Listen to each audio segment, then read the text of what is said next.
Good morning mga friendly! Dahil nga marami nag-aalala sa sitwasyon ko po dito sa Israel.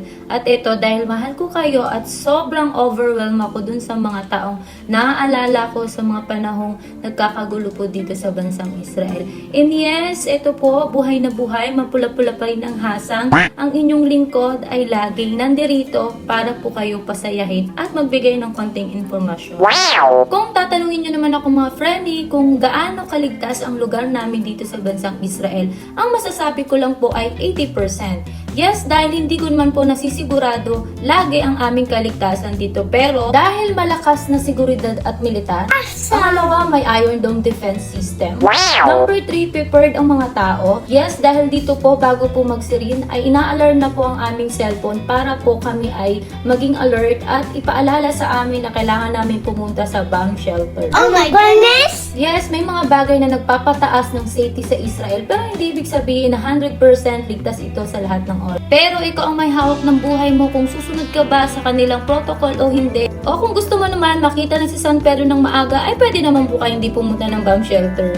Kidding aside, alam niyo po ba ang bansang Israel talaga ang isa sa pinanasaksihan ko mula nung 2017. Yes, matagal na po ako dito. At syempre marami na rin po ako napagdaanan ng mga gera dito sa bansang Israel. Pero masasabi ko po sa inyo na sinusiguro nila na ang bawat isa po ay ligtas. Bawat buhay po sa kanila ay mahalaga. Nawa, patuloy niyo pong ipagdasal ang mga inosenteng nadadamay po sa ganitong klase ng gera at nawa ay matapos na po para po maging mapayapa na po ang buong mundo. Dahil sa totoo lang, pag lumalim pa at tumagal pa po ang problema na ito, ay lahat po tayo ay damay-damay. Nawa, bawat pinuno ng mga bansa ay piliin po ang kapayapaan at pag-unlad sa bawat bansa. At nawa, inosente ay hindi na po madadamay.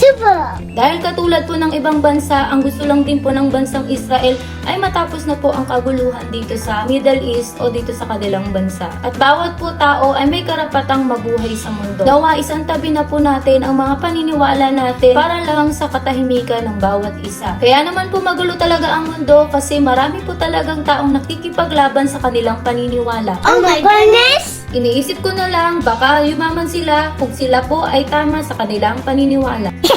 Pero kung hindi naman po ito makakabuti, mas mabuting magpatalo kaysa maging tama. Shoutout nga pala sa inyo kung sino man po ang inyong nakikita. Isa kayo sa mga dahilan kung bakit ako nagpapatuloy. At maraming salamat po sa mga taong nagmamahal sa akin at patuloy na nakasuporta po dito.